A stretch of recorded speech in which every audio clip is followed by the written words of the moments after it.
Swayam Prabha. Digital India. Educated India.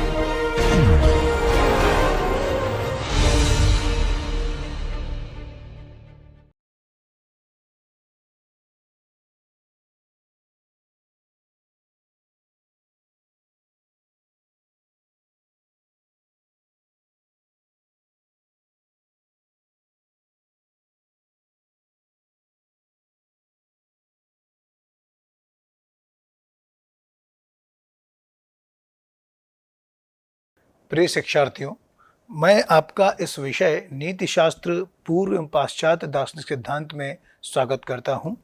आज के इस व्याख्यान क्रम में हम एक अधिनीति शास्त्रवादी विचारधारा प्रकृतिवाद का एक दार्शनिक विश्लेषण करेंगे और इस क्रम में हम इसकी व्यक्तिनिष्ठ एवं वास्तुनिष्ठ जो दो शाखाएं हैं उनका भी नैतिक दार्शनिक विश्लेषण प्रस्तुत करेंगे। मेरा नाम डॉक्टर निर्भय कुमार मिश्रा है। मैं doctor D Y. Patil B school Tathawade Pune में प्रोफेसर के पद पर कार्यरत हूँ।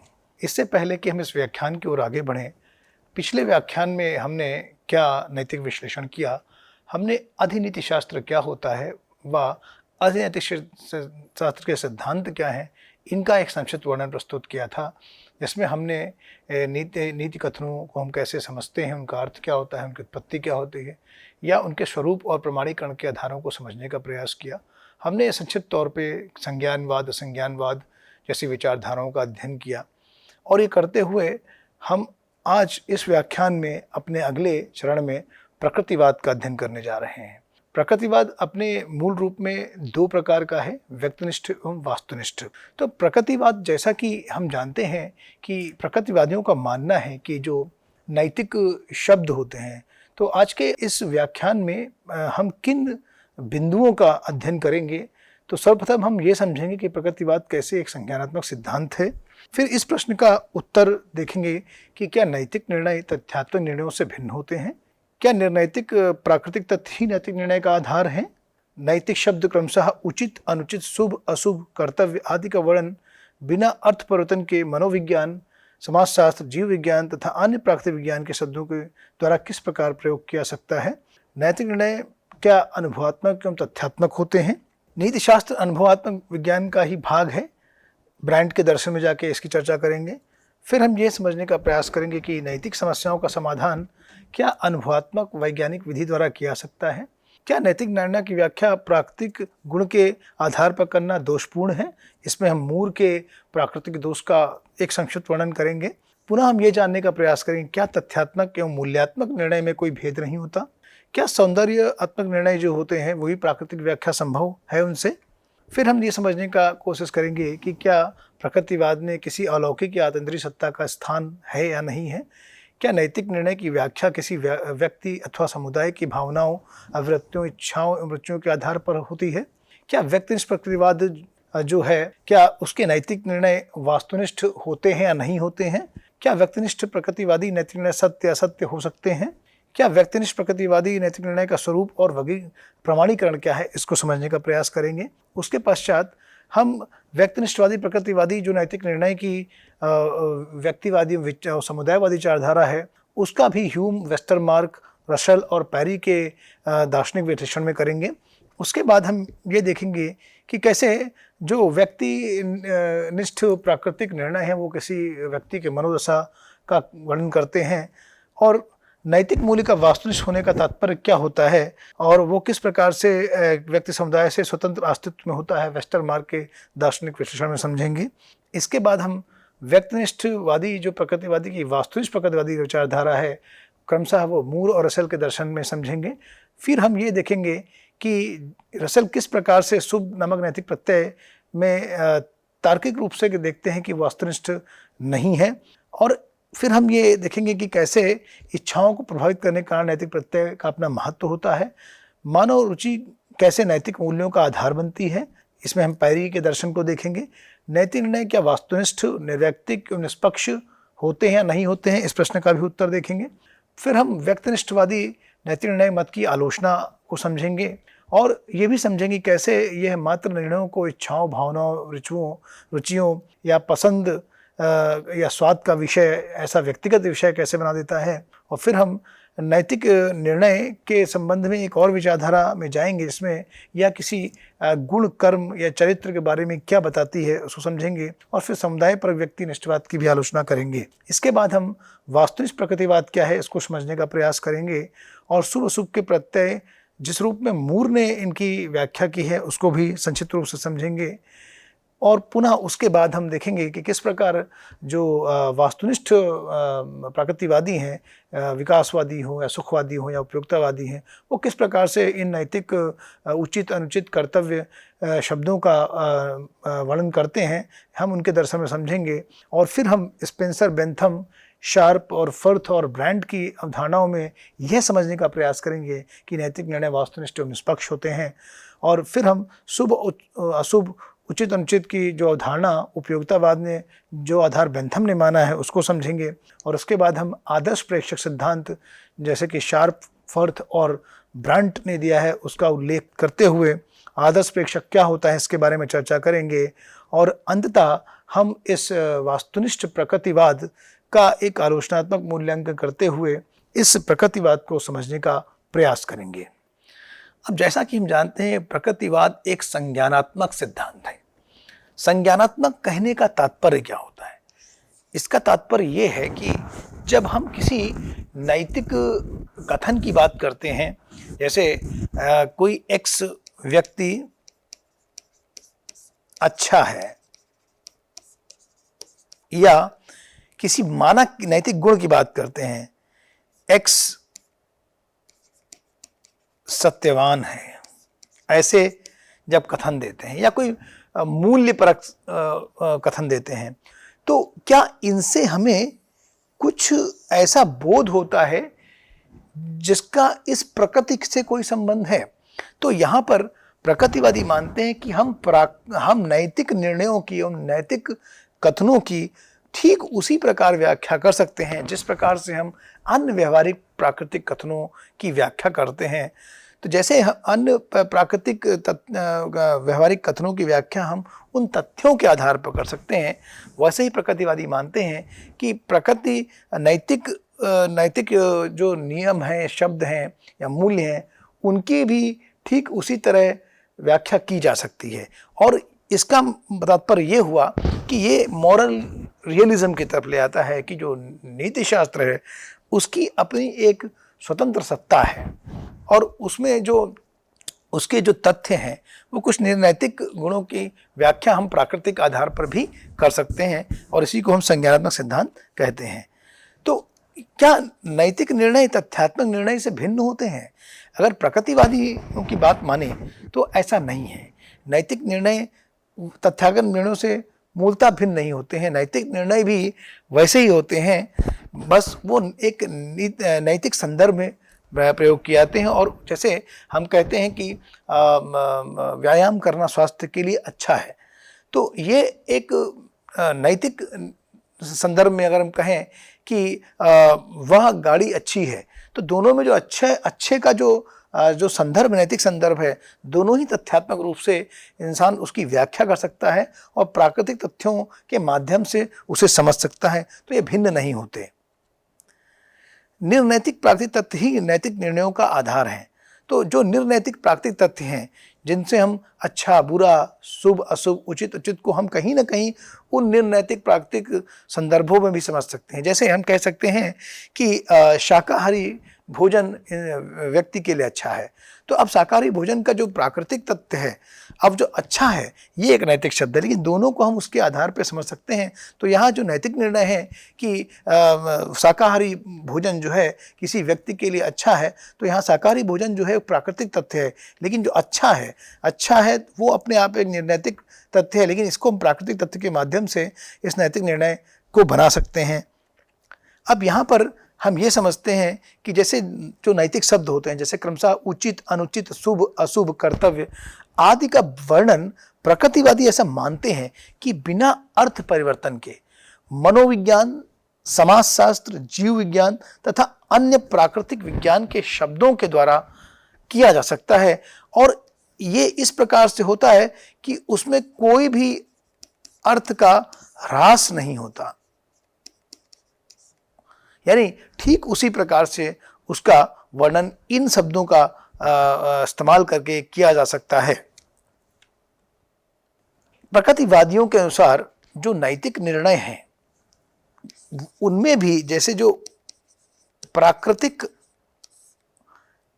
तथ्य होते हैं, जैसे मैं कहूं कि आग में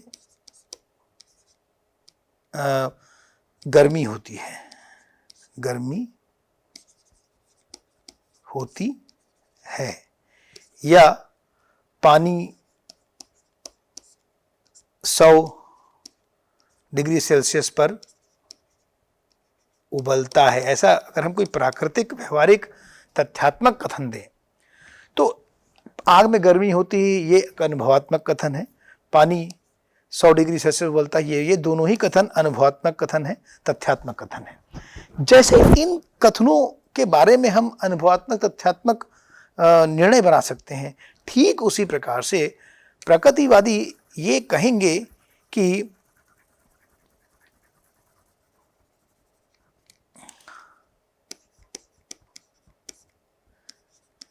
सत्य बोलना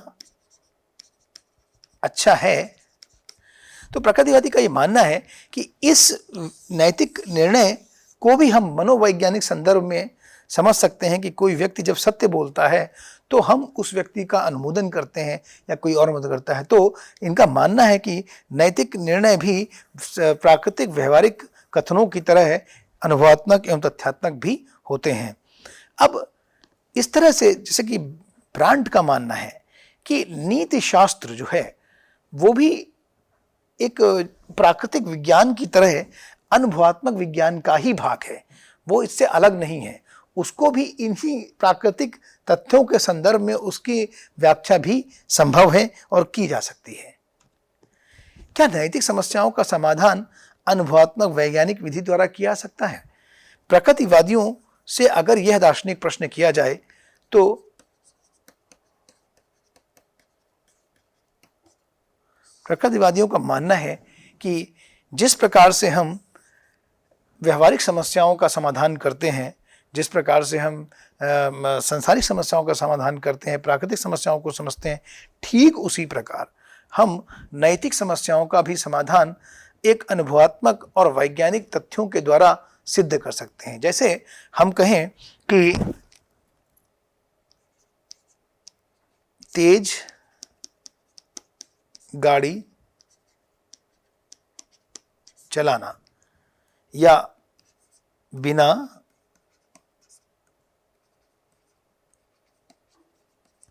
हेलमेट के वाहन चलाना अच्छा नहीं है।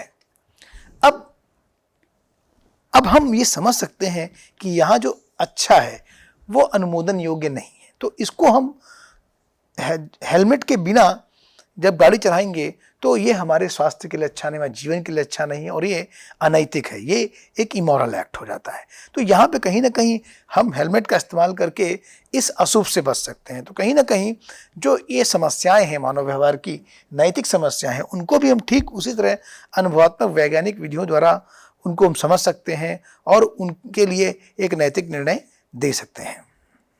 अब इस क्रम में नैतिक निर्णय की व्याख्या प्राकृतिक गुण के आधार पर करना दोषपूर्ण है। ये बात सर्वप्रथम मूर के दर्शन में आती है। हालांकि मूर मानते हैं कि जो प्राकृतिक जो नैतिक निर्णय है, जब हम प्राकृतिक गुणों के आधार पर किसी की व्याख्या करते हैं, मूर ने यहाँ पर जो आइडिया ऑफ गुड है उसको एनालाइज किया है, या जिसको हम नैतिक दर्शन में शुभ का प्रत्यय कहते हैं।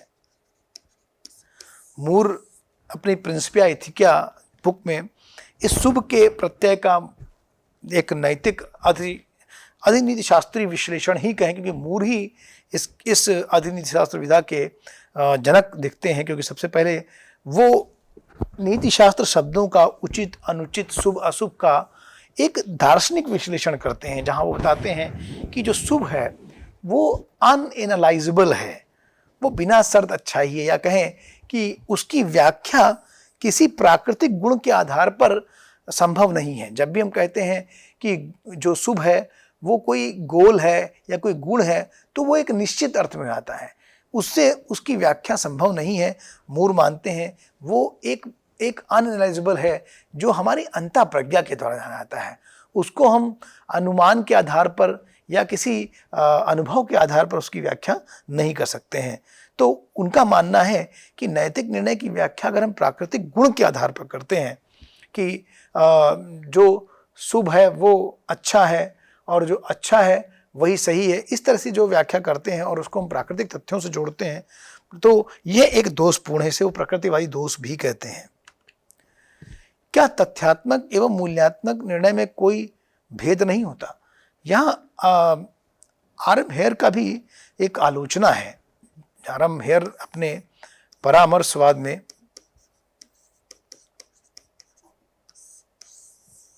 इस बात का जिक्र करते हैं कि जब हम तथ्यात्मक तथ्यों को मूल्यात्मक निर्णय के इक्वल मान लेते हैं, जब हम फैक्चुअल स्टेटमेंट को एथिकल स्टेटमेंट ईएस के इक्वल मान लेते हैं, बराबर मान लेते हैं, यानी जब तथ्यात्मक कथन जो है वो नैतिक कथनों को हम बराबर समझ लेते हैं कि वो प्राकृतिक तथ्यों के माध्यम से बिना किसी अर्थ ह्रास के उनको हम वर्णित कर सकते हैं, तो कहीं ना कहीं हेयर का मानना है कि नैतिक कथनों का कार्य मात्र जो है वो वर्णन नहीं है, किन्हीं निश्चित संवेगों का वर्णन मात्र करना नहीं है, या उनका कार्य उनमें एक तत्व और होता है जिसे वो कहते हैं प्रिस्क्रिप्टिव, यानी एक परामर्श का तत्व होता है। लेकिन जब कोई प्रकृतिवादी यह कहता है कि जो नैतिक निर्णय है,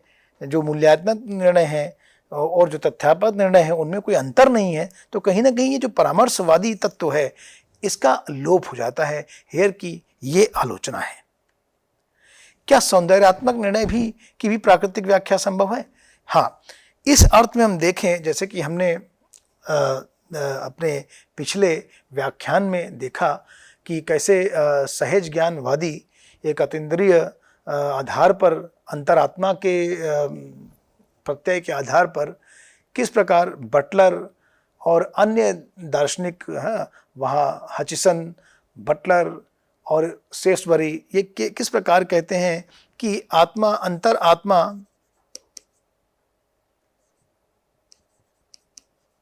में एक सहज ज्ञान है, उसको न केवल नैतिक इंद्रिय अनुभव का ज्ञान होता है बल्कि उसे सौंदर्य ज्ञान भी होता है। और कहीं ना कहीं उन्होंने जो कुछ अच्छा है, सुंदर है, उसको अच्छा से, उसको शुभ से जोड़ के देखा है। तो कहीं ना कहीं उन्होंने सौंदर्यात्मक निर्णयों को भी प्राकृतिक निर्णयों के माध्यम से समझने का और समझाने का प्रयत्न अपने दर्शनों में किया है। यहाँ पर एक बात जानना अनिवार्य है कि प्रकृतिवाद इन अर्थों में मध्यकालीन नीति शास्त्र से स्वतंत्र रूप से विकसित होता है, या उसे हम इस अर्थ में भी अधिनीति शास्त्र की एक विधा कह सकते हैं, क्योंकि ये किसी अलौकिक अतीन्द्रिय सत्ता को नैतिक आधार नहीं मानती। यानी वो आत्मा, धर्म या ईश्वर के आधार पर नैतिक निर्णयों की व्याख्या करने का प्रयास नहीं करती, बल्कि किसी अन्य तत्वमीमांसीय अतीन्द्रिय सत्ता का भी वो खंडन करती है। वो कहती है कि नैतिक निर्णय उन्हीं प्राकृतिक तथ्यों के आधार पर उनकी व्याख्या की जा सकती है और इसके लिए किसी भी अतीन्द्रिय सत्ता के आधार मानने की आवश्यकता नहीं है, और वो मानना भी गलत है। इस तरह से प्रकृतिवाद में अलौकिक या अतीन्द्रिय सत्ता का स्थान नहीं है। क्या नैतिक निर्णय की व्याख्या किसी व्यक्ति अथवा समुदाय की भावनाओं, अभिवृत्तियों, इच्छाओं एवं रुचियों का आधार होती है? तो प्रकृतिवादी यहाँ पर दो प्रकार का प्रकृतिवाद, जैसे कि हम जानते हैं, व्यक्तिनिष्ठवाद एक प्रकृतिवाद है, जिसमें व्यक्तिनिष्ठवाद में भी हम देखते हैं कि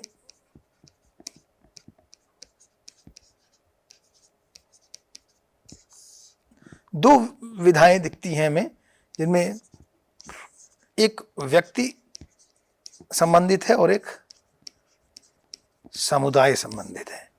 और ये दोनों ही विधाएं ये मानती हैं कि जो नैतिक निर्णय है, नैतिक कथन है, वो कहीं ना कहीं मनुष्य की उसकी जो भावनाएं हैं, उसकी जो इच्छाएं हैं, उसकी जो मनोदशा है या रुचियां हैं, उसके आधार पर ही उनकी व्याख्या करने का प्रयास करती हैं। और इस क्रम में ये दो भागों में बट जाती हैं, व्यक्तिवादी और समुदायवादी। व्यक्ति के संदर्भ में वो किसी व्यक्ति विशेष के मनोभावों को या संवेगों को की व्याख्या करने का प्राकृतिक तथ्यों के माध्यम से प्रयास करती हैं। वहीं जब समुदाय की बात करती हैं तो समुदाय को केंद्र बनाती हैं। तो यहाँ पर यह समझ आ रही है, समुदाय के संबंध में वो समुदाय के जो अधिकतम लोग हैं वो किस बात का अनुमोदन करते हैं या वो किस चीज़ को लाइक करते हैं, डिसलाइक करते हैं, इसके आधार पर, उनकी विशिष्ट मनोदशा के आधार पर उसकी नैतिक निर्णयों की व्याख्या करती हैं। अब व्यक्तिनिष्ठ प्रकृतिवाद जो है उसके अनुसार ये मानना है उसका कि दोनों ही रूप में, चाहे वो व्यक्ति विशेष हो या समुदाय विशेष हो, दोनों ही प्रकृतिवाद का ये मानना है कि जो नैतिक निर्णय हैं वो किसी व्यक्ति विशेष व्यक्ति से संबंधित है या किसी विशेष समुदाय से संबंधित हैं। और पुनः विशेष समुदायों में भी अपनी अपनी भिन्नता होती है, उनकी संस्कृतियों में, उनके विश्वासों में और उनके नैतिक निर्वाह और नैतिक जीवन में। तो इस प्रकार से दोनों ही विचारधाराएं ये मान के चलती हैं, चाहे वो व्यक्तिवादी हो या समुदायवादी हो, उनका ये मानना है कि नैतिक निर्णय जो है अपने स्वरूप में वस्तुनिष्ठ नहीं होते हैं, वो यूनिफॉर्म या यूनिवर्सल नहीं होते हैं। अब प्रश्न, एक दार्शनिक प्रश्न और भी है कि क्या व्यक्तिनिष्ठ प्रकृतिवादी नैतिक निर्णय सत्य या असत्य हो सकते हैं? जैसे कि हमने कहा कि यह एक संज्ञानवाद की विचारधारा है जो कहीं ना कहीं नैतिक वस्तुवाद को दिखाती है। अब इस नैतिक वस्तुवाद का मतलब होता है मॉरल रियलिज्म। तो इनके अनुसार जो भी नैतिक निर्णय है वो कहीं ना कहीं प्राकृतिक तथ्यों के आधार पर उनको व्याख्यात किया सकता है या उनकी एक्सप्लेनेशंस हो सकती है। और इसी आधार पर, जैसे कि प्राकृतिक तथ्यों को हम ट्रू और फॉल्स की तरह देख सकते हैं, ये कथन जो नैतिक निर्णय है ये भी सत्य और असत्य हो सकते हैं। अब यहाँ पर हम ये चर्चा करेंगे कि व्यक्तिनिष्ठवादी प्रकृतिवादी नैतिक निर्णय का स्वरूप एवं प्रमाणीकरण क्या है। तो हमने समझा कि जो व्यक्तिनिष्ठवादी प्रकृतिवादी निर्णय है उनका स्वरूप प्राकृतिक तथ्यों की तरह ही है, लेकिन ये ऐसा मानते हैं कि ये तथ्य प्राकृतिक तथ्यों के माध्यम से इनका विश्लेषण हो सकता है, इनकी व्याख्या हो सकती है, लेकिन ये अपने स्वरूप में ये वस्तुनिष्ठ नहीं होते। वो व्यक्ति से संबंधित होते हैं या समुदाय विशेष से संबंधित होते हैं। इनके प्रमाणीकरण के संबंध में हाँ, हम अनुभवात्मक वैज्ञानिक विधि का प्रयोग कर सकते हैं और इस क्रम में हम उनकी वैधता अवैधता को सुनिश्चित कर सकते हैं। हम उनको सत्य और असत्य कथनों के रूप में भी समझ सकते हैं। अब यहाँ पर हम इस व्यक्तिनिष्ठवादी प्रकृतिवादी नैतिक निर्णय किसी को ह्यूम, वेस्टरमार्क और रसेल और पैरी के जो नैतिक दार्शनिक विश्लेषण हैं उनमें समझने का प्रयास करेंगे। तो व्यक्तिनिष्ठवादी जो प्रकृतिवादी नैतिक निर्णय हैं वो किसी व्यक्ति द्वारा या किसी समुदाय के अधिकतम व्यक्तियों द्वारा अनुमोदन या अननुमोदन की भावना को प्रकट करते हैं और इन दोनों रूपों में यह निर्णय वास्तुनिष्ठ नहीं हो सकते। जैसा कि डेविड ह्यूम ने भी अपनी जो पुस्तक है ट्रीटाइज ऑन ह्यूमन नेचर है उसमें कहीं ना कहीं ये बात समझाई है और वो ऐसा मानते भी थे कि जो नैतिक निर्णय हैं वो हमारी इच्छाओं से गवर्न होते हैं, हमारी इच्छाओं से प्रचलित होते हैं। और वहाँ वो कहते हैं कि जो जो मानव बुद्धि होती है वो हमारी इच्छाओं की दासी होती है। तो ह्यूम ये तो मानते हैं कि नैतिक जीवन में वो बुद्धि का योगदान या बुद्धि की भूमिका देखते हैं, लेकिन बुद्धि को केवल वो एक दास के रूप में देखते हैं जो हमारी इंद्रिय सुख या हमारे कहें कि रुचियों और भावनाओं से जो चीज़ हम पाना चाहते हैं उसके लिए अग्रसर होती है। तो ह्यूम का मानना है कि जैसे वो अपने कहीं ना कहीं वो संवेगों को और नैतिक निर्णयों के जो संवेगों का तत्व है उस पर चर्चा करते हैं और ये मानते हैं कि कहीं ना कहीं ये जो नैतिक निर्णय या नैतिक तत्व है ये कहीं ना कहीं व्यक्तिनिष्ठ है, सब्जेक्टिव है। और वेस्टरमार्क और रसेल और पेरी की भी यही अवधारणा है जिसको हम समझने का प्रयास करेंगे। यहाँ पर जो रसेल हैं जो पहले मानते थे कि जब उन्होंने मूर की प्रिंसिपिया एथिका पढ़ी तो उसके प्रभाव में आकर के उन्होंने जब समझा कि शुभ जो है वो कोई विशेष प्राकृतिक तथ्य के माध्यम से उसे हम समझ नहीं सकते, वो कोई सब्जेक्टिव एलिमेंट से समझा नहीं जा सकता है, वो एक वस्तुनिष्ठ तथ्य है, वो अविश्लेष तथ्य है। ऐसा मूर का पहले प्रिंसिपिया एथिका के पढ़ने के बाद जो प्रभाव आया उसमें वो मानने लगे कहीं ना कहीं प्रकृतिवाद जो है वो अपने आप में वास्तुनिष्ठ है। लेकिन बाद में उन्होंने अपने ही लिखे हुए एक लेख का, जिसे वो द एलिमेंट्स ऑफ एथिक्स कहते हैं, इसमें जो उन्होंने बातें कही थी उसका बाद में उन्होंने अपनी ही पुस्तक में human society in ethics and politics and what I believe, इन पुस्तकों में उनका बाद में उन्होंने खंडन किया और उन्होंने बताया कि कहीं ना कहीं जो ये नैतिक कथन है वो व्यक्तिनिष्ठ ही होते हैं, वो वास्तुनिष्ठ नहीं होते हैं। जो व्यक्तिनिष्ठ नैतिक निर्णय किसी व्यक्ति की मनोदशा का वर्णन न करके किसी अन्य व्यक्ति की मनुष्य की मनोदशा का वर्णन करते हैं। ऐसे भी कुछ मानने वाले हैं इस प्रकृतिवादी व्यक्तिनिष्ठवाद में। वो मानते हैं कि जब मैं कहता हूँ कि मैं कहता हूँ कि हरिश्चंद्र सत्यवान थे, तो ये मेरी मनोदशा का वर्णन नहीं है, बल्कि मैं हरिश्चंद्र की एक नैतिक तथ्य का वर्णन करता हूँ। इसी प्रकार जब भी हम किसी संदर्भ में अनुमोदन या अनुमोदन करते हैं तो करने वाला व्यक्ति अपनी मनोदशा का ना करके बल्कि जिसके बारे में कर रहा होता है उसकी मनोदशा का वर्णन करता है, ऐसा ये मानते हैं। तो नैतिक मूल्य का वास्तुनिष्ठ होने का तात्पर्य, जैसे कि वेस्टरमार्क जब इसका अध्ययन करते हैं कि क्यों ये जो प्रकृतिवाद है वो व्यक्तिनिष्ठ है, वो वास्तुनिष्ठ क्यों नहीं हो सकता है, तो वेस्टरमार्क का ये मानना है कि जब हम कहते हैं कि कोई नैतिक मूल्य अपने आप में वास्तुनिष्ठ है तो उसका कहने का तात्पर्य ये होगा वह किसी व्यक्ति व समुदाय से अपना स्वतंत्र अस्तित्व रखता है। लेकिन वेस्टरमार्क का दर्शन में जो समस्या है वो ये है कि वो नैतिक निर्णय व नैतिक मूल्य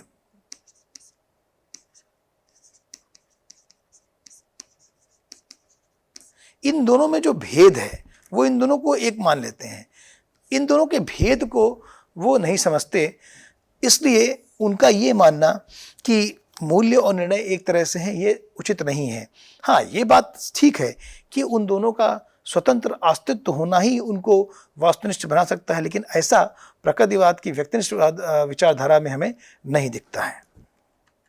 तो अब हम यहाँ पर समझते हैं, जैसे कि हमने एक वक्तव्य दिया जहाँ पे मूर की प्रिंसिपिया एथिका और रसेल के अपने लेख थे, जिनमें रसेल ने जो पहला एक ऐसे लिखा जिसे कहते हैं the elements of ethics. The element of ethics कहीं ना कहीं उनकी मूर की जो प्रिंसिपिया एथिका जो कृति थी उससे प्रभावित था। लेकिन बाद में जब उन्होंने अन्य लेख लिखे जैसे व्हाट आई बिलीव या human society in ethics and politics, उनमें उन्होंने खंडन कर दिया। उन्होंने बताया कि जो प्रकृतिवाद है वो वस्तुनिष्ठ न होकर के व्यक्तिनिष्ठ ही है। वो ये नैतिक निर्णयों में जो शुभ अशुभ उचित औचित्य की अवधारणाएं हैं उसको वास्तुनिष्ठ न मार के व्यक्तिनिष्ठ ही मानते थे बाद में। अब यहाँ पर रसेल का मानना है कि जो शुभ नामक नैतिक प्रत्यय में तार्किक रूप में किसी प्रकार से वस्तुनिष्ठ नहीं है। वो कहते हैं रसेल अपनी कृति में कि जो शुभ है वो नैतिक प्रत्यय के रूप में या तार्किक रूप से किसी प्रकार से वस्तुनिष्ठ नहीं है, वो कहीं ना कहीं व्यक्तिनिष्ठ है। वो किसी विशेष परिस्थिति में किसी निर्णीत वस्तु के बारे में उसके गुणों के आधार पर उसे शुभ अशुभ का वर्णन करती है।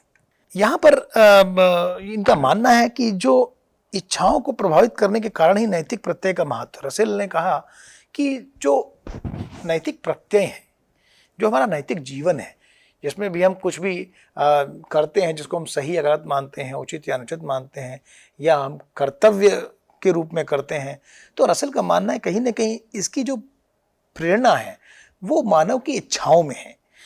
क्योंकि वो इच्छाओं में है, इसलिए जो इच्छाओं से प्रभावित होने के कारण जो नैतिक प्रत्यय हैं ये जो है व्यक्तिनिष्ठ होते हैं। क्योंकि इच्छाएं व्यक्ति के अधीन होती हैं, हर व्यक्ति की अलग अलग अपनी इच्छाएं होती हैं, उसकी नैतिक प्रेरणाएं अलग अलग होती हैं, तो वो वास्तुनिष्ठ नहीं हो सकती। इसी प्रकार जब पैरी अपने नैतिक दर्शन का उल्लेख करते हैं तो कहते हैं कि जो मानव की जो रुचि है, उसका जो एक इंटरेस्ट है, वही नैतिक मूल्य का आधार है। वो कहते हैं चाहे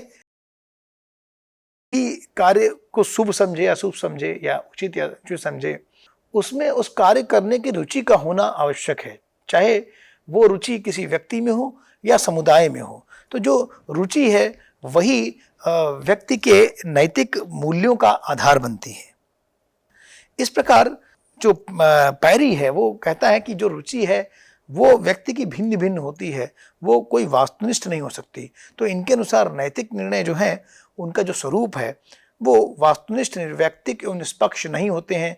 उनमें कहीं ना कहीं इंसान की जो प्रेरणा है, उसकी भावना है, उसकी इच्छा है, उसकी रुचि है, उसके जो संवेग हैं, उनका जो बल होता है, उसी से नैतिक प्रत्ययों को हम समझ सकते हैं। और यह हर व्यक्ति का अपना अलग अलग होता है, तो ये वास्तुनिष्ठ नहीं हो सकता। इसमें व्यक्ति की संलिप्तता होती है तो ये निष्पक्ष नहीं हो सकता है, और उसमें व्यक्ति विशेष का या किसी समुदाय विशेष का अपना एक अलग रुझान होता है, तो उसे हम निर्वैयक्तिक भी नहीं कह सकते। अब हम देखते हैं कि व्यक्तिनिष्ठवादी प्रकृतिवादी निर्णय मत की जब आलोचना हम करते हैं तो इस क्रम में हम समझते हैं कि कहीं ना कहीं ये सिद्धांत है, ये कहीं ना कहीं जो नैतिक निर्णय हैं और जो नैतिक मूल्य हैं उनमें एक भेद नहीं कर पाता। वो मानकीय नीतिशास्त्र को और नैतिक जो निर्णय हैं उनको एक तरह से देखता है। दूसरा, अगर हम व्यक्तिनिष्ठ प्रकृतिवाद की बात करें तो जो व्यक्तिनिष्ठ प्रकृतिवाद है वो किसी इंसान की नैतिक निर्णय को किसी इंसान की संवेग, भावना, रुचि और मनोदशा के रूप में ही व्याख्यायित करता है, जो कि अपने आप में उचित नहीं है। क्योंकि नैतिक निर्णयों का अपना एक स्वतंत्र वस्तुनिष्ठ आधार भी होता है। क्योंकि हर व्यक्ति के हिसाब से अगर हम किसी चीज़ का अनुमोदन करें तो और वो हमेशा सही हो, तो इस प्रकार से नैतिक निर्णयों में जो भेद होता है वो भी समाप्त हो जाएगा। तो इस प्रकार से जो व्यक्तिनिष्ठ भावनाएं, इच्छाएं एवं रुचियां हैं वो नैतिकता का मूल आधार नहीं हो सकती। ये अपने आप में पहली आलोचना है। और पुनः अगर हम ये मान लें कि अगर नैतिक निर्णय मात्र किसी व्यक्ति की स्वाद या पसंद जैसे निर्णय की भांति व्यक्तिगत हो जाए, वो केवल मेरी लाइकिंग और डिसलाइकिंग की तरह हो जाए, तो कहीं ना कहीं नैतिक निर्णयों का जो वास्तुनिष्ठ स्वरूप है, जिस प्रकार से हम नैतिक निर्णयों को समझते हैं, उनका अनुमोदन करते हैं, वो इस तरह से नहीं होता कि केवल मेरी स्वाद या पसंद का विषय है। कहीं ना कहीं उनमें कुछ वास्तविक तर्कों का भी योगदान होता है, जिसके हिसाब से हम समझते हैं कि वो सही है या गलत है। वो केवल किसी समुदाय विशेष की या व्यक्ति विशेष की मात्र पसंद या स्वाद का विषय नहीं होते। तो यहाँ पर यह मानना ज़रूरी है कि कहीं ना कहीं जो प्रकृतिवादी व्यक्तिनिष्ठवाद है वो नैतिक निर्णय में और किसी व्यक्ति की जो भावनाएं हैं उनके अनुमोदन में कोई एक निश्चित भेद नहीं करता। तो इस तरह से वो एक भेद को समाप्त कर देता है। लेकिन ऐसा नहीं है, विभिन्न समुदायों में भी नैतिक निर्णयों को लेकर के भेद बने रहते हैं। पुनः व्यक्तियों में भी नैतिक निर्णय को लेकर भेद बने रहते हैं। कोई मानता है कि उसे परिश्रम करके अपनी जीविका का अर्जन करना चाहिए और वो परिश्रम को नैतिक मूल्य मानता है, और कोई ये मानता है कि उसे खेल में आगे बढ़ करके अपने जीवन को आगे बढ़ाना चाहिए, या कोई मानता है कि ईमानदारी उसका परम धर्म है और कोई मानता है कि एक अच्छा बेहतर जीवन ही उसका परम धर्म है। तो इस तरह से हम देखते हैं कि नैतिक निर्णयों को लेकर के मनुष्यों में एवं समुदायों में भी भिन्न भिन्न भेद होते हैं। अगर इनको हम सबको अगर सही मान लें तो वहाँ पर किसी भी वस्तुनिष्ठ नैतिक निर्णय की संभावना समाप्त हो जाएगी। पुनः अगर समुदायों पर आधारित मान लें तो कई प्रकार समुदायों में कई प्रकार के अनुमोदन होते हैं। ऐसे हम अपनी ही स्लेवरी की बात करते हैं, दासता प्रथा की बात करते हैं पाश्चात्य दर्शन में, या हम भारत के संदर्भ में सती प्रथा की बात करते हैं, बाल विवाह प्रथा की बात करते हैं। कहीं ना कहीं उन निश्चित परिस्थितियों में उस देश काल में विभिन्न समुदायों द्वारा इन प्रथाओं का अनुमोदन किया गया, लेकिन इसका मतलब ये नहीं कि बाद कालांतर में समाज ने, समुदाय ने, व्यक्तियों ने इनका विरोध किया। तो इससे ये बात सत्य होती है कि कहीं ना कहीं किसी नैतिक निर्णय को व्यक्ति विशेष, समुदाय विशेष पे मान लेना उचित नहीं है और उसे सर्वदा सत्य मान लेना भी उचित नहीं है। उनमें भेद बना रहता है। अब यहाँ पर एक बात और होती है कि नैतिक निर्णय व्यक्ति के गुण और कर्म और चरित्र के बारे में कुछ नहीं कहते, जबकि नीति शास्त्र में हम देखते हैं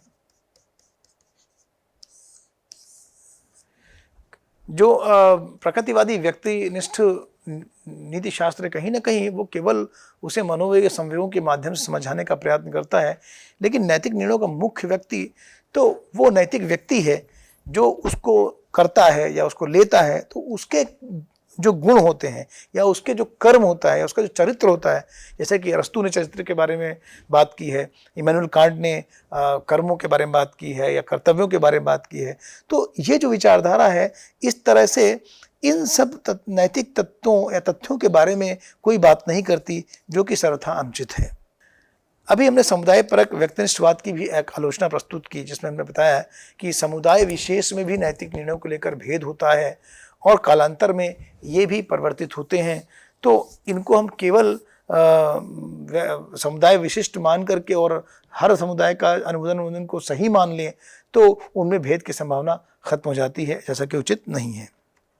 अब हम वास्तुनिष्ठ प्रकृतिवाद की तरफ अपना ध्यान देंगे, जहाँ पर हम समझने की कोशिश करेंगे। तो वास्तुनिष्ठ प्रकृतिवाद जो है वो ये मानता है कि जो नैतिक निर्णय है वो किसी व्यक्ति या समुदाय की मनोदशा का वर्णन न करते हुए वस्तुतः किसी वस्तु अथवा मनुष्य के चरित्र, गुणों एवं कर्मों के आधार पर उसका एक निष्पक्ष मूल्यांकन करते हैं। तो जो वास्तुनिष्ठ प्रकृतिवाद है वो व्यक्ति के संदर्भ में या समुदाय के संदर्भ में नैतिक निर्णयों कथनों की परीक्षा नहीं करता। वो उस निर्दिष्ट वस्तु के गुणों के आधार पे या उस व्यक्ति के कर्मों के आधार पे या चरित्र के आधार पर नैतिक निर्णयों को समझने या समझाने का प्रयास करता है या उनका मूल्यांकन करता है। यहाँ पर जैसा कि हमने समझा कि सर्वप्रथम मूर के प्रिंसिपिया एथिका में उन्होंने शुभ और अशुभ के प्रत्यय के वास्तविक रूप से एवं स्वतंत्र रूप से अपना अस्तित्व रखते हैं, उस पर विचार किया।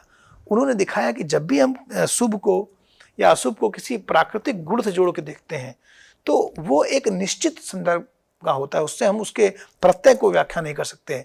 और यहाँ पर ऐसी व्याख्या करने पर एक प्राकृतिक दोष होता है और इसको मूर कहते हैं प्राकृतिक दोष। अपनी प्रिंसिपिया एथिका में वो ये मानते हैं कि जो नैतिक निर्णय है वो किसी खास तथ्य या किसी खास मनोदशा को न होकर के एक वास्तुनिष्ठ तत्व की तरफ इशारा करता है। हाँ, वो तत्व अविश्लेष्य है, अतीन्द्रिय है और वो हम अंतः प्रज्ञा के द्वारा जान सकते हैं। यहाँ पर किसी निर्मित वस्तु के गुण के आधार पर ही नैतिक निर्णय होता है। तो वस्तुनिष्ठ जब हम प्रकृतिवाद की बात करते हैं तो वहाँ जो नैतिक निर्णय है वो किसी निर्मित वस्तु के गुण के आधार पर ही होता है, वो किसी व्यक्ति या समुदाय की मनोदशाओं के आधार पर नहीं होता है। इस प्रकार हम देखते हैं कि जैसे विकासवादी हैं, सुखवादी हैं, उपयोगितावादी हैं, ये सभी वास्तुनिष्ठ प्रकृतिवाद का समर्थन करते हैं। जैसे कि वो मानते हैं कि नैतिक निर्णय जो है वो वास्तुनिष्ठ एवं निष्पक्ष हैं। इस क्रम में हमने स्पेंसर, बेंथम, शार्प, फर्थ और ब्रांड के दर्शन को देख सकते हैं, जहाँ स्पेंसर मानते हैं कि जो कुछ भी हमारे जीवन में विकास करता है वो शुभ है, और जो कुछ भी हमें पीछे ले आता है या हमारे जीवन में परेशानी आता है वो अशुभ है। तो इस प्रकार से कहीं ना कहीं वो इसका एक वास्तुनिष्ठ चित्रण करते हैं। उन्होंने माना है कि विकास के भांति स्पेंसर सुख को और उपयोगिता को भी शुभ का आधार मानते हैं। इसी क्रम में बेंथम ने भी शुभ अशुभ उचित अनुचित शब्दों का को उपयोगिता का आधार माना है। वो मानते हैं कि वही नैतिक निर्णय शुभ है जिससे कि सर्वजन का कल्याण होता हो, जिसे वो maximum good for maximum number बोलते हैं।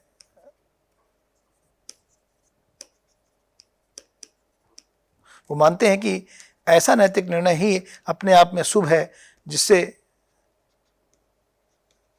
समाज का भला होता हो या जिससे सोशल वेलफेयर होता हो। तो इस तरह से बेंथम की अवधारणा भी ये कहती है कि शुभ अशुभ उचित अनुचित इन नैतिक शब्दों का उपयोग इसलिए है कि उनकी अपनी एक यूटिलिटी होती है। यानी उनके अनुसार जो भी ये शब्द हैं, अगर वो हमारे GHP को या हमारे गुडनेस हैप्पीनेस प्लेजर को बढ़ाते हैं तो वो शुभ हैं, वो उचित हैं, या हमारे BSP या बैडनेस सैडनेस पेन को वो घटाते हैं तो भी वो शुभ हैं। तो अब इस तरह से जो प्रकृतिवाद में जो वास्तुनिष्ठवादी परंपरा है, इसमें हम ये समझने का प्रयास करते हैं कि ये सभी वास्तुनिष्ठ जो नीतिशास्त्री हैं वो कहीं ना कहीं नैतिक निर्णयों को एक वास्तुनिष्ठ निष्पक्ष एवं निर्वैयक्तिक रूप से समझते हैं।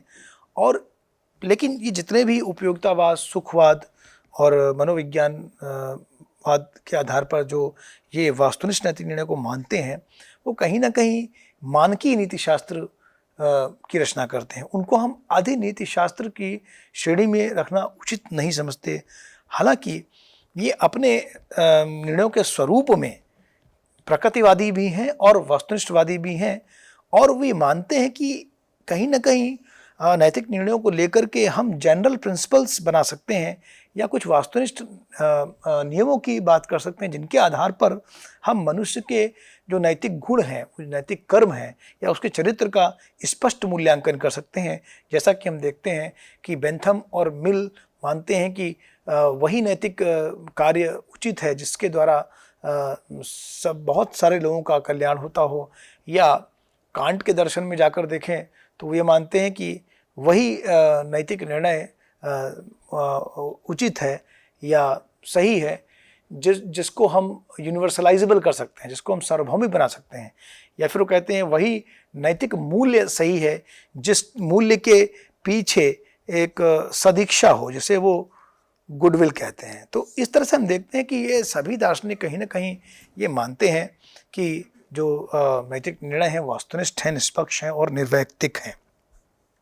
अब हम इसी क्रम में आगे बढ़ते हुए इस प्रकृतिवादी वस्तुनिष्ठवाद की जो एक अगर हम आधुनिक दर्शन में कहें तो उसकी आधारशिला जो है वो है आदर्श प्रेक्षक सिद्धांत।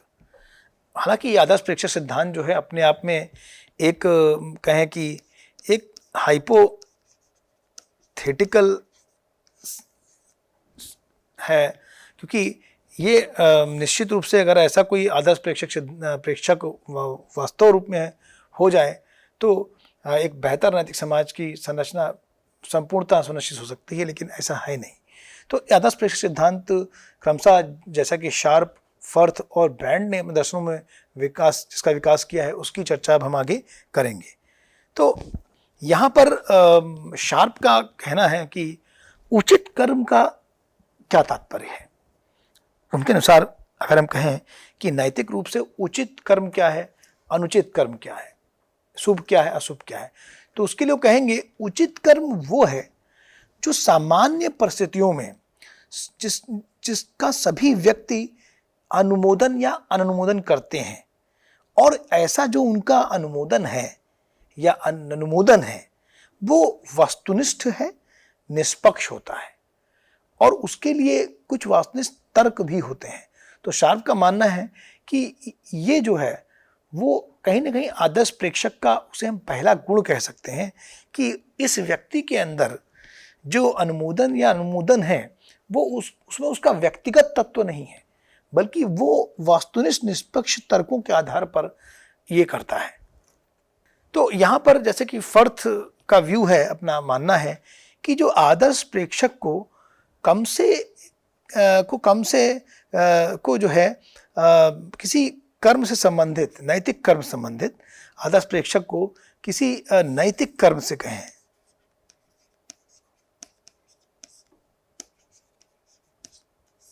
से संबंधित सभी प्रासंगिक तथ्यों के परिणाम से भली भांति परिचित होना चाहिए।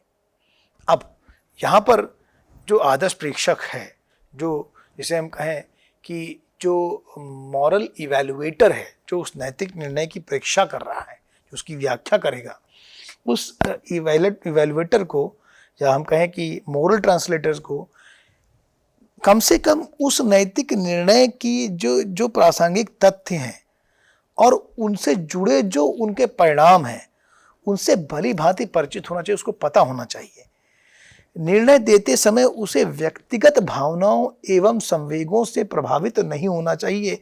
यही एक अपने आप में बहुत बड़ा तत्व है, जो कहीं ना कहीं व्यक्तिनिष्ठ प्रकृतिवाद में एक दोष बन के आता है कि जब मैं कोई एक नैतिक निर्णय देता हूँ तो नैतिक निर्णय मेरे संवेगों से प्रभावित नहीं होना चाहिए, बल्कि वो एक निष्पक्ष तथ्यों पर आधारित होना चाहिए और फिर तथ्यों और परिणामों पर निष्पक्ष विचार करना चाहिए। जो पहला जो तत्व है कि हमें किसी नैतिक कर्म संबंधित प्रासंगिक तथ्यों परिणामों से भली भांति परिचित होना चाहिए। हमें पता होना चाहिए कि वो प्रसंग क्या है, वो तथ्य क्या है जिनमें नैतिक निर्णय दिया जा रहा है। दूसरा, जो व्यक्ति नैतिक निर्णय दे रहा है उसको अपने संवेगों को उसमें इन्वॉल्व नहीं करना चाहिए, उसको अपनी मनोदशा को इन्वॉल्व नहीं करना चाहिए। तीसरा, तथ्यों एवं परिणामों पर निष्पक्ष विचार करना चाहिए और उसके लिए नैतिक निर्णय संगतिपूर्ण होना चाहिए। तो ये जो एक जो पहला तत्व है कि हमें उस नैतिक निर्णय से सुपरिचित होना चाहिए, ना केवल उसके तथ्यों से बल्कि परिणामों से। दूसरा, कि हमारी व्यक्तिगत भावनाओं का उसमें कोई भी भूमिका नहीं होनी चाहिए। तीसरा, तथ्यों परिणामों पर हमें निष्पक्ष विचार करना चाहिए और नैतिक निर्णय इन्हीं सभी परिस्थितियों में, परिणामों में, तथ्यों में एक संगतिपूर्ण होना चाहिए, ऐसा कि फर्थ का मानना है। इसी से हम नैतिक निर्णयों में वास्तुनिष्ठता को सुनिश्चित कर सकते हैं। अब यहाँ पर जो आदर्श प्रेक्षक सिद्धांत है वो नैतिक दृष्टि से प्रासंगिक सभी तथ्यों पर निष्पक्ष विचार करने के लिए प्रेरित करता है। ये बड़ा ही महत्वपूर्ण कथन है। तो यहाँ पर वास्तुनिष्ठता का जो तत्व है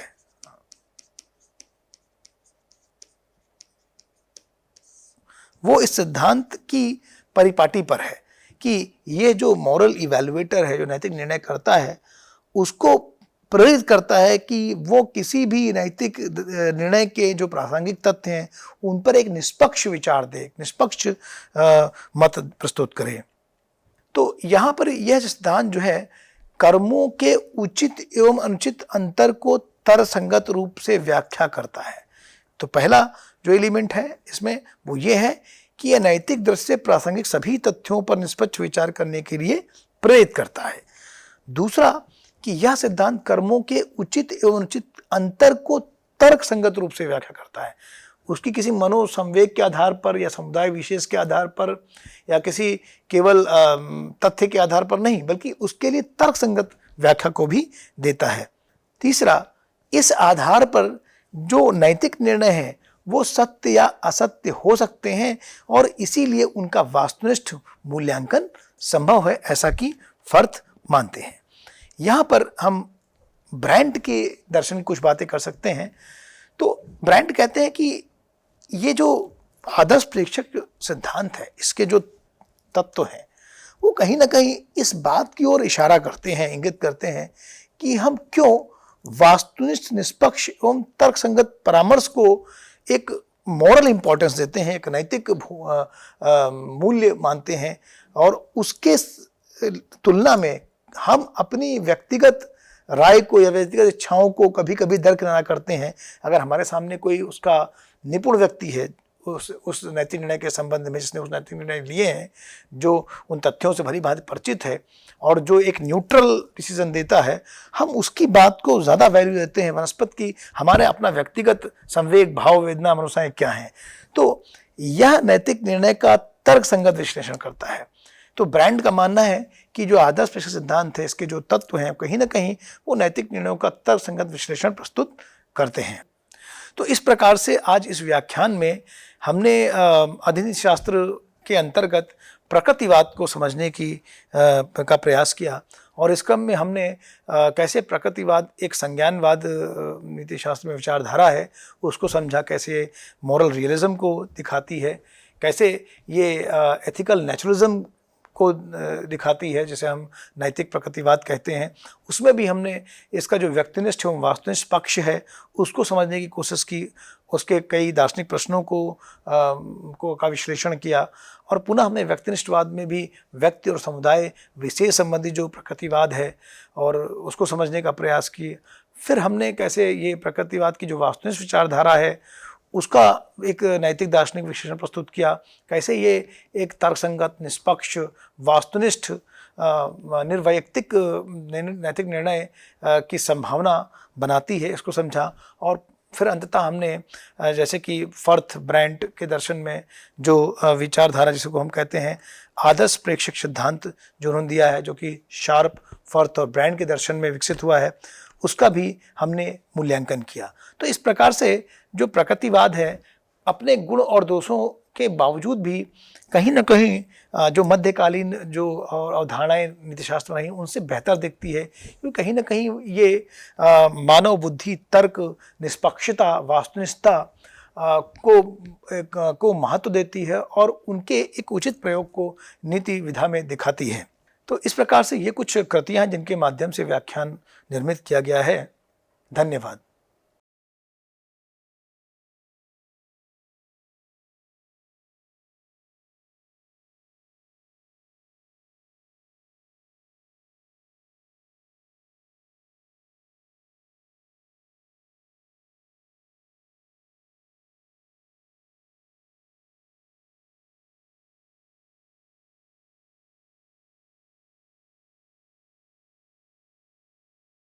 Hi, I'm Chitwan Lalji, a PhD student of Health Economics under the supervision of Dr. Debayan Pakrashi from the Department of Humanities and Social Sciences, IIT Kanpur. In one of my essays, I'm interested in understanding the relationship between consumption of fruits and vegetables and various health indicators. Health indicators, both subjective and objective health indicators like mental health, self-assessed health, various measures of blood pressure and various measures of cholesterol. Measures of blood pressure like systolic and diastolic BP, you have your incidence of high BP, MAP and incidence of high MAP. And as far as cholesterol is concerned, I have tried to concentrate more on total cholesterol, good cholesterol and incidence of high cholesterol. Now before I go on to what have been my major contributions and various policy implications, I would like to briefly tell you about the policy initiatives of WHO and various countries. The WHO, that is the World Health Organization, it started with a campaign of 5 a day. That is, you should have 5 portions of fruits and vegetables per day. That would be approximately, you could say, 400 grams of fruits and vegetables. Now, a portion, before we go further, I'll just tell you what exactly is a portion. One portion is equivalent to a medium-sized apple, or one small glass of fruit juice, which is approximately 150 milliliters, and maybe 3 teaspoons of vegetables. So, the WHO went with a 5 a day campaign, which was further taken up by various countries. Countries like UK, Netherlands, Germany, Norway, they adopted the 5 a day policy, while some went for expansionary dietary policies like France, Australia, Canada, Denmark. So, for example, Australia, it went for 2+5 policy, in which it said that you should consume 2 portions of fruits and 5 portions of vegetables per day. And USA went for a policy of fruits and vegetables more matters. That is, you must consume more and more fruits and vegetables. Now, irrespective of these expansionary dietary policies and dietary propagations, it has been found that only 28% of women and 25% of men, they actually meet the recommended dietary norms of 5 a day portion. So the major contribution of my work is firstly to find an association between fruits and vegetables, whether there exists a relationship between fruits and vegetables and health indicators, and if they exist, whether due to heterogeneity in the data, so I will be doing it according to age, by gender and by your weight. So apart from that, I will go for policy recommendations, in which I am basically studying how much fruits and vegetables matter. Apart from that, which type matters more. So for that, I have taken data from the Health Survey of England. Health Survey of England is an annual survey which takes data, which conducts information regularly on demographic and socioeconomic characteristics. You have your lifestyle behaviors, like an individual smokes or doesn't smoke, alcohol consumption, you have your sedentary and physical activities, and you have various health indicators also which have been collected. Before I go on to what exactly is my research, I would like to concentrate more on fruits and vegetables, like what kind of questions were asked in the survey. Questions like, what kind of fresh fruit do you eat? Did you eat any dried fruit yesterday? Don't count dried fruits in cereals, cakes.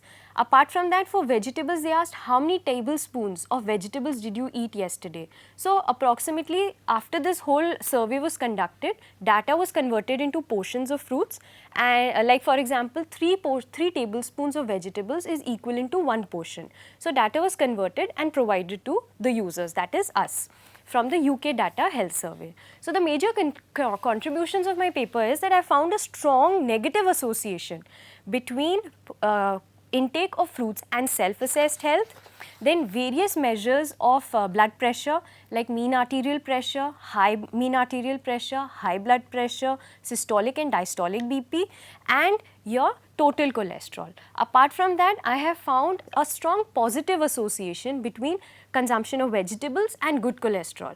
So it is recommended in a way that if you want to control your blood pressure, you must consume more and more fruits. And as far as vegetables are concerned, they impact your good cholesterol. Apart from that, I went in for a falsification test. A falsification test is basically conducted to know whether the model that you have adopted and the conclusions that you are drawing are not spurious. So if a falsification test is done to know, in a way it is tested by seeing an indicator, a health indicator which is not being impacted by your consumption of fruits and vegetables, and then we see whether there is significant result or not. If there is no significant result, that means your model is good and your results are non-spurious. So what we did is, for falsification test, we took ear complaints and infectious diseases. Now ear complaints, like if you are deaf since birth or you have some kind of imbalance, body imbalance, that is not being impacted by your consumption of fruits and vegetables, and we did find insignificant results. Apart from that, infectious diseases like HIV, AIDS, etc., we found similar insignificant results, indicating that our results are non-spurious. Apart from that, we went, since there was a lot of heterogeneity in the data, like by gender, by age and by weight, we did the regression analysis. We found results which stated that as far as fruits are concerned, it impacts a male's health more than a female's health. So it is basically said a man should consume more fruits to impact his health, whereas as far as vegetables are concerned, they impact a woman's health more. But this has been only seen as far as cholesterol is concerned, the various measures of cholesterol like total cholesterol, good cholesterol and your incidence of getting high cholesterol. Now after this, we went in for a policy implication, and in the policy implication we tried to find 2 policy implications: what matters and exactly how much portion matters. So as far as how much portion matters, we have found that on an average 5 or more portions of fruits impact your overall health, that is your self-assessed health, your MAP, your incidence of high MAP and incidence of high BP. But if you want to have a good mental health, so you can optimize your mental health by consuming 3 or 4 portions of fruits as well. And similarly, as far as self-assessed health and total cholesterol is concerned, an individual must consume 4 to 5 portions to optimally have the impact of consumption of fruits. Apart from that, vegetables have had a very little impact on your health. It only impacts your incidence of getting high MAP and high BP, and it's seen that only it impacts when you consume 5 or more portions of fruits. So an optimum consumption of 5 or more portions of fruits and vegetables are recommended, but fruits have a more impact on your overall health, on various measures like self-assessed health, mental health, your various measures of blood pressure and various cholesterol levels. Another thing that we find is which type of fruit matters. It has been seen that all size fruits, they impact your self-assessed health, your systolic and diastolic blood pressure, your mean arterial pressure, your high BP and incidence of getting high MAP and high cholesterol.